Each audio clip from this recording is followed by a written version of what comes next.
5 years ago, I bought a pair of Data General mini computers. Earlier this year, I finished the initial restoration on one of them and my Dasher 6053 terminal. This terminal is one of my favorite vintage computing devices I own because it is so gorgeous. I am far from the only person who thinks that though. A year after I bought my machines, Drop released the Recreation keycap set.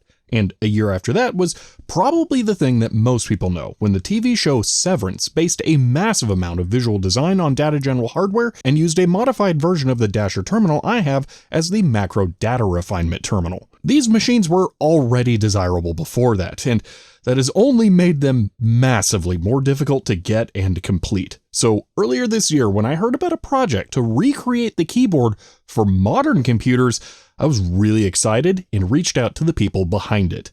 Fast forward to now, and I have something really cool to show you. This is the Atomic keyboard, or more correctly, a prototype of it.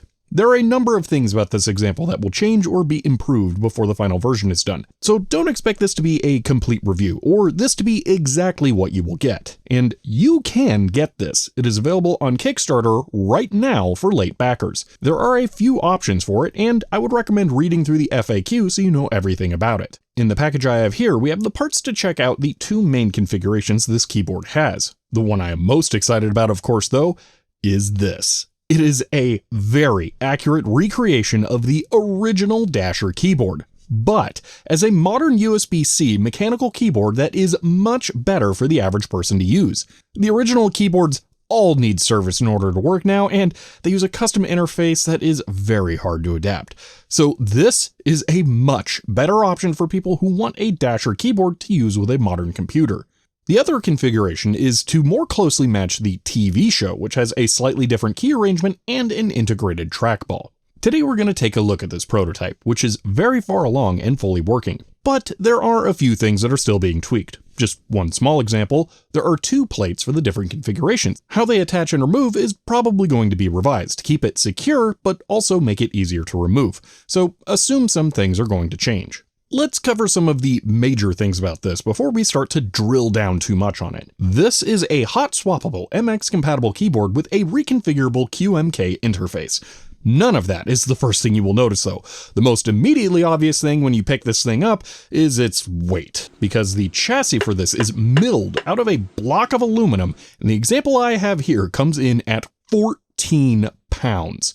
It is very heavy. This is probably the one aspect of the keyboard I don't really like, but I think I get it. I'm not a big keyboard snob, but I've put together custom boards before. I just don't care to go to the extremes of making them perfectly smooth and with no wobble or chassis noise. But this is a very high-end keyboard, and this is the kind of thing that those buyers look for. The other high-end features I really like though. The hot swapping will make it possible to easily change out the switches for other ones that you prefer. The example I have here is using Gateron Blues, which I think are pretty good, but if you were going to make it as close to the Dasher as possible, you would want to go with some linear switches that would more closely match the horrible foam and foil switches in the original.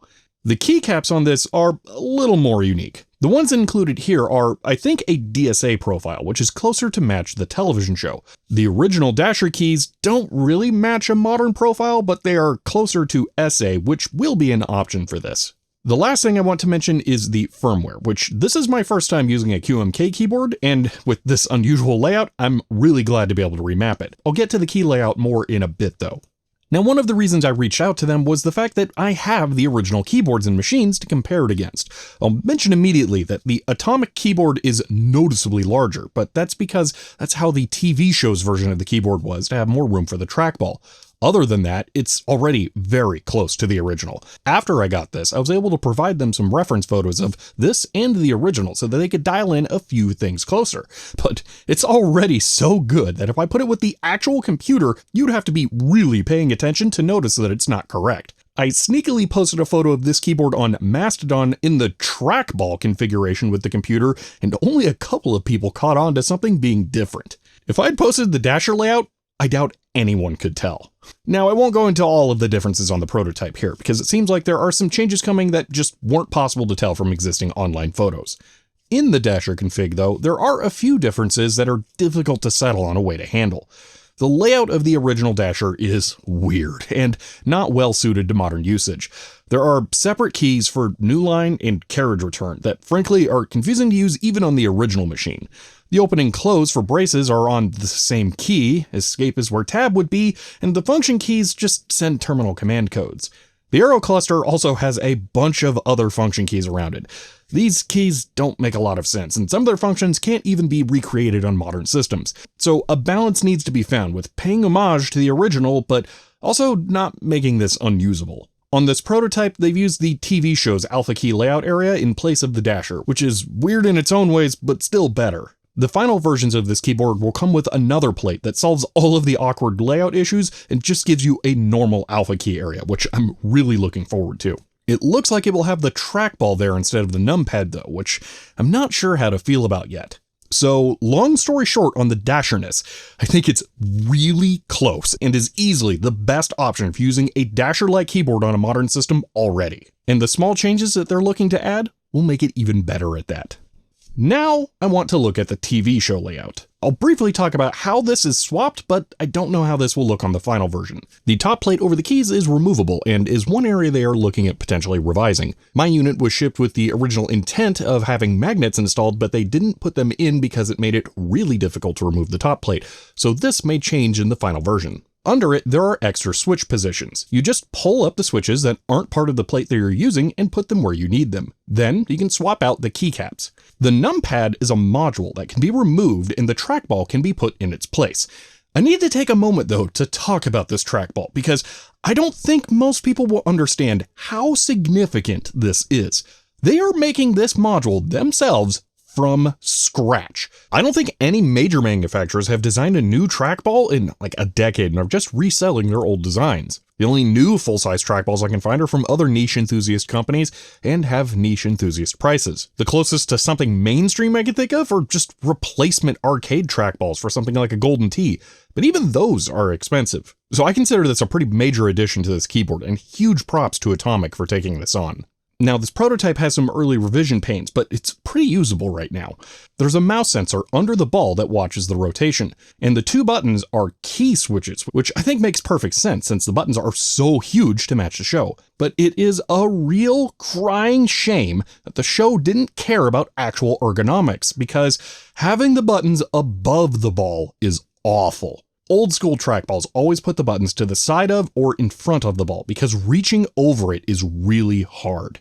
It's nearly impossible to click and drag something on this, for example. I have one idea to solve this, but I'll get back to that at the end because it's not a great solution. There is one other thing I'll mention about the trackball though, because I use a different keyboard with a similar setup using a trackpad a lot, and lacking a scroll wheel is really hard on modern UIs. So I added a macro layer using the center button in the arrows to have a scroll up, down, and forwards backwards. That solves the majority of the issues with not having a scroll wheel. Finishing the layout swap though, the strange keys from the show are here, and this is definitely one place where you need to be able to define your own key functions. I made the bottom three, end, delete, and home, and the top, print screen, Windows key, and middle mouse, since there is no middle mouse on the two buttons. Now I've spent a few days using this keyboard for different things like software development, gaming, and writing this very script. And because of the odd layouts, I did need to remap a few other keys to make it useful. Now on the Dasher and show layouts, the function keys on top are the same, and I mapped those to escape, F1 through F5, F11, and F12. I mapped caps locked to control and shift and alt to some of the bottom row keys. That was all I needed for the most part. I would really like to see one more key in the lower left of the keyboard to have control, alt, and shift on one side without losing tab though. I think it could be worked into the Dasher layout because the original had a split key for the caps lock version. Other than that, it was a pretty good experience to use, other than having to fight my muscle memory all the time because the layout is different. But since this is still a prototype, I don't want to spend too much time reviewing it, but I had a good time using the keyboard, and I think the more normal layout option will be the one that most people will settle on, but I don't have that right now. I found the trackball to be pretty good for most tasks, but trackballs are a very different feeling from a normal mouse and will definitely take more getting used to. I did at least try gaming with it for giggles. Flying around in No Man's Sky was pretty good. It feels oddly like using a joystick though, which was breaking my brain to decide whether I wanted the controls to be inverted or not. Getting into an FPS firefight there, though, was rough with a weapon that needed to hold the fire button to charge a shot because it was almost impossible to hold the button and aim at the same time. I also tried something 2D with Factorio, and that game being so much more shortcut focused was really messing with me. My muscle memory was struggling a lot to adapt, but it was completely playable. So other than layout quirks that can be fixed with time of getting used to the keyboard, my only other big takeaway is, well, how big the keyboard is. It's massive. You will need a lot of desk space for it. But also, when using the dasher layout without the trackball, it's quite the journey your right hand has to go on to go all the way back to the keys when you need to type. Left-handed people will have a far easier time here. Well, that is the current prototype of the Atomic keyboard. It's really well done as an homage to the Dasher and a real-world implementation of the Severance MDR keyboard all in one. I have a few final thoughts on it now though, and I would be really curious to hear what you think in the comments, and the feedback could probably help the designers. I think the current biggest problem is the trackball button location, but that can't really be changed and continue to match the show. It's hard to overstate how awkward it is to have the buttons behind the ball, but I really like the trackball aside from that one problem. My potential workaround for this is to be able to mount the trackball module rotated 180 degrees in the case and flip the output directions from the sensor. That would put the buttons on the bottom and make it so much easier to use. But the plate across the whole keyboard makes that not feasible. The only way I could see doing that is to have the top plate split between the trackball and the keyboard section. It wouldn't be great visually though, but it would allow for one other possibility.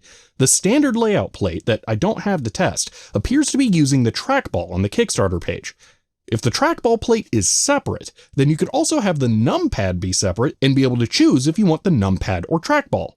This could be expanded further to offer an optional modern numpad because the Dasher numpad is missing all of the operation keys.